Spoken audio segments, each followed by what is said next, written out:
everyone. My name is Jamon McKinney, or you can just call me Juice because that is my nickname. Let's talk about the Denver Broncos right about now. We're going to preview the Denver Broncos, roster. We'll talk about how many games they're going to win during the upcoming football season. Without further ado, let's get right to it. So, I'm going to say this right now. I'm actually very high on this Denver Broncos team. I get it. They only won 7 games last year. I totally get that. But when you look at the Denver Broncos last year, half of their games were started by a washed up, not very good, 35-year-old Joe Flacco, who right now is a backup quarterback. Joe Flacco really dragged this team under the rug last year. He went 2-6 as a starter. And at some point in the season, they had a guy named Brandon Allen starting games for them. And Brandon Allen, in those 3 games, completed 46% of his throws. So last year, very early in the season, they had very bad quarterback play. But the good news for Broncos fans is this. I believe they have a franchise quarterback on their roster currently, and his name is Drew Lock. Drew Lock, the last 5 games of the season, came in and played some very good football. 64% completion percentage, 1,020 yards. He also had 7 touchdowns to 3 interceptions. He's got a really strong arm. He's accurate. He can move around a little bit. And ultimately, I felt that when Drew Lock was coming out of Missouri, he was a very underrated prospect. He was a big reason why they were winning a bunch of games, okay? It was Drew Lock or bust on that team. He did not play with a lot of NFL guys, and that caused Drew Lock to have to elevate his game every single time he stepped on the field for Missouri. So he showed me in college he could carry a team. So I like Drew Lock a lot. I don't know if he'll ever become an elite quarterback, but I actually think Drew Lock might be in the MVP conversation this year. And a big reason why is because we've seen young quarterbacks that enter their second season, like Patrick Mahomes, like Lamar Jackson, like Carson Wentz, come out of nowhere and become MVP candidates. And Drew Lock had a very relatively solid rookie season based on what he had to work with and based on the circumstances that he was brought into, okay? And when we look at Drew Lock's supporting cast, okay, that's where it really gets juicy, okay?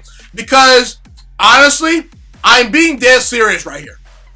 Outside of Kansas City, and outside of Tampa Bay, and maybe Dallas, that's a maybe, and maybe Cleveland, that's a maybe. Outside of those teams, I can't think of another team that has more explosive weapons on offense than the Denver Broncos between their wide receivers, tight ends, and running backs. Courtland Sutton, 6'4", had 1,000 yards last season. I think he's arguably a top 10 wide receiver in all football. I really do. Jerry Jeudy was the best route runner in the 2020 NFL Draft. They get him at number 15 overall. The Denver Broncos also took KJ Hamler in the second round. He was one of the fastest players in the draft. Noah Fant. He might be the fastest tight end in all football right now. He's that fast. He's that explosive. Albert O. He was an explosive tight end that was coming into the draft this year. And he was also a teammate of Drew Lock at Missouri. So that's a good pickup right there. Not to mention, you already had Philip Lindsay on this roster at running back. And then you add Melvin Gordon, who might be a top 10 running back in all football right now. So you've got 2 really good running backs right now. Not to mention Juwan James on the offensive line comes back this year. You added Graham Glasgow to the offensive line. So the offensive line should be serviceable this year. And I know Pat Shurmur was not a great head coach in New York, but as far as just calling offensive plays and being an offensive play caller, I believe he had to do with a lot of Daniel Jones' success last year. He put Daniel Jones in great positions to succeed. Okay, so I think that Pat Shurmur is a very good play caller. And when I look at this Broncos defense, they got some players as well. Jarrell Casey, Bradley Chubb, he comes back this year. Bradley Chubb had 12 sacks as a rookie, had a disappointing season last year, but he only played in 3 games. So Bradley Chubb comes back to join Von Miller. Ooh, that's scary. That's one of the best pass rushing duos in the entire NFL. Not to mention, you added AJ Boye in the offseason to be the lockdown, shutdown corner that can guard the opposing number one option on the opposing team at wide receiver. Justin Simmons, one of the most underrated, really good players in all football. He's an excellent safety. The secondary overall, to me, has a couple of questions, simply because I just think that you need a couple more bodies besides Boye and Simmons. I think that Denver's secondary is good, but not great. So I want them to maybe potentially get some better play from their other defensive backs outside of Simmons and Boye. But I think I like that. I like that a lot. You know, and listen, if the Denver Broncos get out to early leads, they're going to be rushing the passer.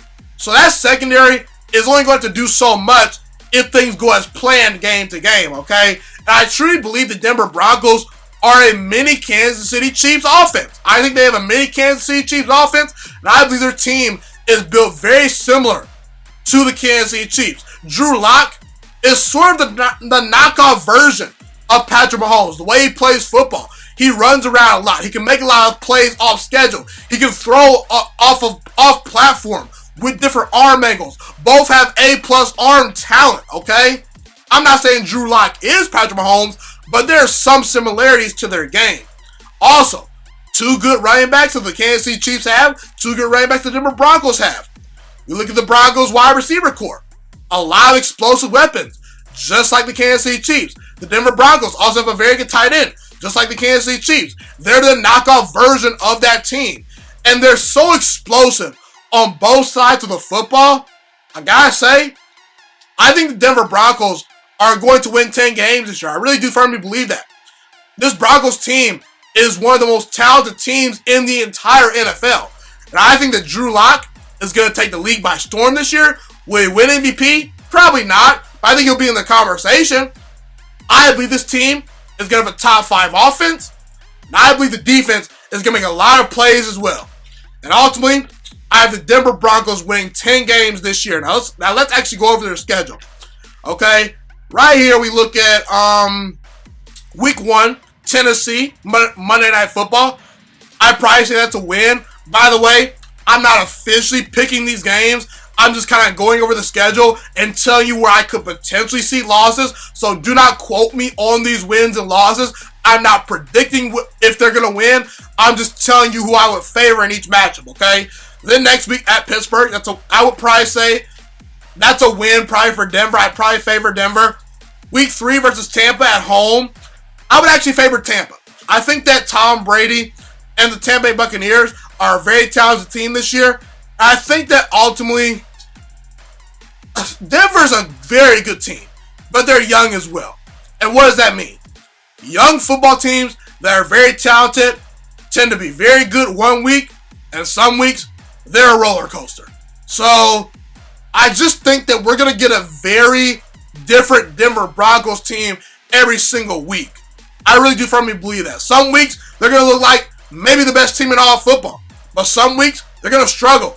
Drew Lock has yet to play a full season. So, I think that there'll be a little bit of a roller coaster ride as far as Denver goes this year. So, they'll probably lose that game.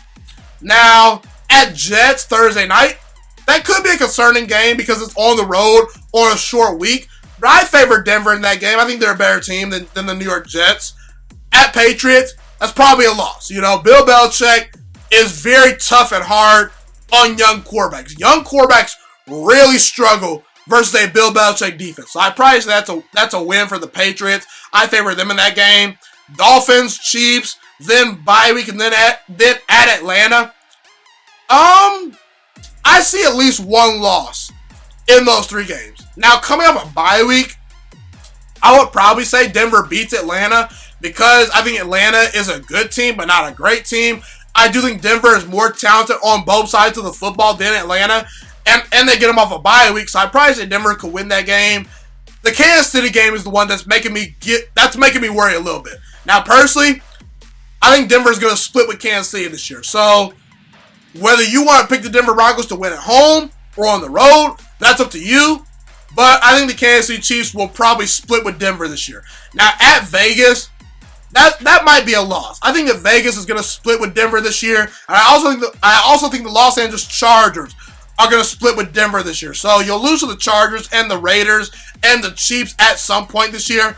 Now this Week 12 game versus the Saints, that's an interesting game because you have to play the Chiefs the week after that. So you could be looking ahead to the Chiefs maybe, but that's a toss-up game. I personally don't know who's going to win that game. I would slightly favor New Orleans, but you could convince me Denver could win that game. Now, Week 13 at Chiefs. I already talked about the Chiefs. I think you're going to split with them. At Carolina in Week 14. That's interesting.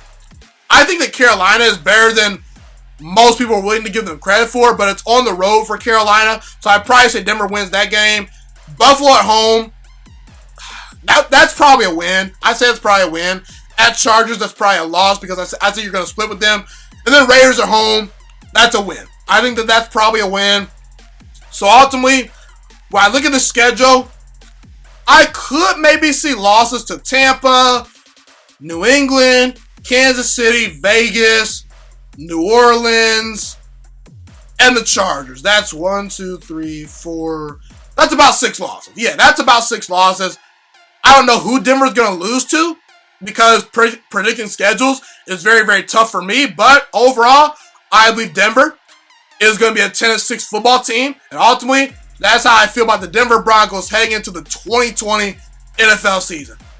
Thank you so much for watching this video today. Please also note that the Juice Alert Sports Podcast is not just a YouTube channel. It is available on all podcasting platforms, including Spotify, Google Podcasts, iTunes, and Apple Podcasts. Also, if you enjoyed this video, be sure to like, comment, subscribe, and share this content with all your friends.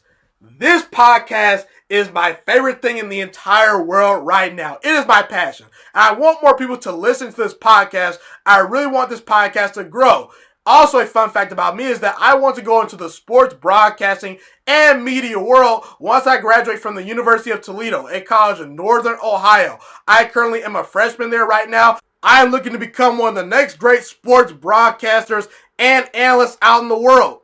And I potentially would like to start my own network if this podcast really truly grows. Or if I fall short of that goal, I would love to work for a big time network like ESPN or Fox Sports 1. I am open to all networks. So if you believe in my dreams and you see or hear my passion through the screen, be sure to tell all your friends about the Juice Alert Sports Podcast. Stay motivated, you guys. Have a God bless day, and I'm out.